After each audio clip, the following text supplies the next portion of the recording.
السلام علیک یا رسول اللہ وعلی آلک واصحابک یا حبیب اللہ الصلاۃ والسلام علیک یا نبی اللہ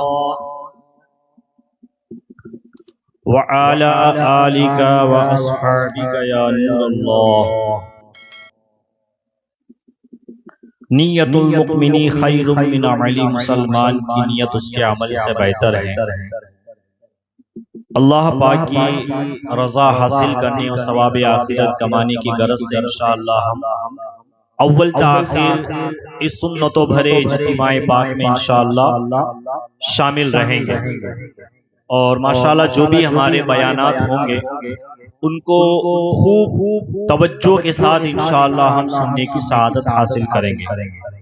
دیکھیں ماشاءاللہ ایسے سنتوں بھرے اجتماعات وغیرہ جو ہوتے ہیں ان کے کافی مقاصد ہوتے ہیں، جہاں پر ہمیں ثواب ملے گا، برکتیں ملے گی، علماء اہل سنت سادات اکرام کے چہروں کی زیارت، یہ بھی ایک باعث برکت ہے، اور یوں ایک علم دین سیکھنے کا بھی ایک ہمارے پاس میں بہترین موقع ہوتا ہے الحمدللہ عز و جل۔ تو یوں اچھی نیتیں ہم کر سکتے ہیں، اور آج الحمدللہ عز و جل دعوت اسلامی کی جانب سے ماشاءاللہ یہ سنت بھرا اجتماعی پاک ہو رہا ہے، اور بڑی خوش قسمتی کی بات ہے الحمدللہ اس علاقے اور بستی والوں کے لیے کہ ماشاءاللہ یہاں پر علی شان دعوت اسلامی کا مدرسۃ المدینہ ماشاءاللہ قائم ہے، اور یہ بڑی سعادت کی بات ہے، اور ماشاءاللہ چند مہینوں کے اندر ماشاءاللہ یہاں سے حافظ قرآن ماشاءاللہ بن چکے ہیں الحمدللہ۔ تو آئیے کچھ بیان سننے سے پہلے ہم نیت کر لیتے ہیں کہ اللہ پاک کی رضا حاصل کرنے، ثواب آخرت کمانے کی غرض سے انشاءاللہ بیان کو سنیں گے، جو سنیں گے اسے یاد رکھیں گے، اس پر عمل کریں گے، اور موقع کی مناسبت سے دوسرے مسلمانوں تک بھی ان باتوں کو پہنچانے کی کوشش کریں گے انشاءاللہ الکریم۔ صلو علی الحبیب صلی اللہ علیہ وسلم۔ برکات ہیں الحمدللہ۔ آئیے درود پاک کے متعلق سننے کی ہم سعادت حاصل کرتے ہیں۔ حضرت سیدنا سفیان ثوری رحمت اللہ تعالی علیہ نے طواف کعبہ کرتے ہوئے ایک ایسے جوان کو دیکھا جو قدم قدم پر درود شریف پڑھ رہا تھا۔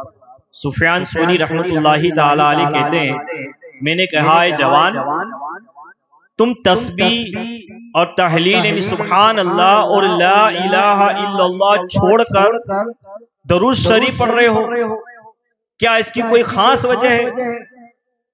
جوان نے پوچھا آپ کون ہیں؟ میں نے جواب دیا سفیان ثوری۔ اس نے کہا اگر آپ کا شمار اللہ تبارک و تعالی کے نیک بندوں میں نہ ہوتا تو میں کبھی بھی آپ کو یہ راز نہ بتاتا۔ ہوا یوں کہ میں اپنے باپ کے ہمراہ حج کے ارادے سے نکلا، راستے میں ایک جگہ میرا باپ سخت بیمار ہو گیا، میں نے بہت کوشش کی مگر اسے موت سے نہ بچا سکا۔ موت کے بعد، انتقال کے بعد اس کا چہرہ سیاہ یعنی کالا ہو گیا، میں نے انا للہ و انا الیہ راجعون پڑھ کر ان کا چہرہ ڈھک دیا۔ اسی غم کی کیفیت میں میری آنکھیں بھر ہو گئی اور مجھے نیند آ گئی۔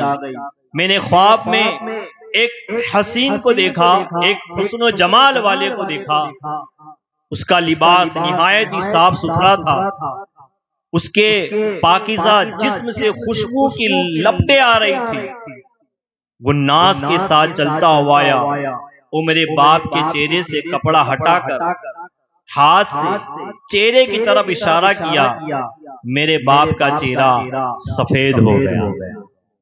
جب وہ واپس تشریف لے جانے لگے تو میں نے دامن تھام کر عرض کی اللہ پاک نے آپ کے طفیل اس غریب الوطنی میں میرے باپ کی آبرو رکھ لی، آپ کون ہیں؟ فرمایا تم مجھے نہیں پہچانتے، میں صاحب قرآن اللہ کا نبی محمد صلی اللہ تعالی علیہ وسلم، تیرا باپ اگرچہ بہت گنہگار تھا مگر مجھ پر کثرت سے درود پاک بھیجتا تھا۔ جب اس پر مصیبت نازل ہو گئی تو اس نے مجھ سے مدد طلب کی اور میں اس شخص کا جو مجھ پر کثرت سے درود بھیجتا ہے فریاد رسینی فریاد سننے والا ہوں۔ جوان نے کہا اس کے بعد اچانک میری آنکھ کھل گئی، میں نے دیکھا میرے باپ کا چہرہ سفید ہو چکا تھا۔ سبحان اللہ۔ اللہ تبارک و تعالی ہمیں بھی درود پاک پڑھنے کی توفیق عطا فرمائے۔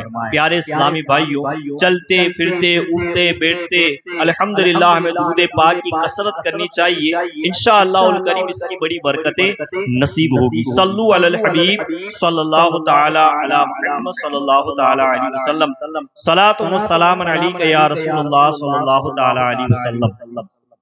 پیارے محترم اسلامی بھائیوں، ماشاءاللہ بیانات کا سلسلہ جاری ہے اور ابھی ہم نے علماء اہل سنت اور دیگر مبلغین کے بیانات سنے ہیں، مزید انشاءاللہ یہ سلسلہ آگے بھی جاری رہے گا۔ چند باتیں انشاءاللہ ہم سیکھنے سمجھنے کی کوشش کریں گے کہ ہمارے بزرگان دین رحمت اللہ تعالی علیہ کا معاملہ کیسا ہوا کرتا تھا، یعنی اللہ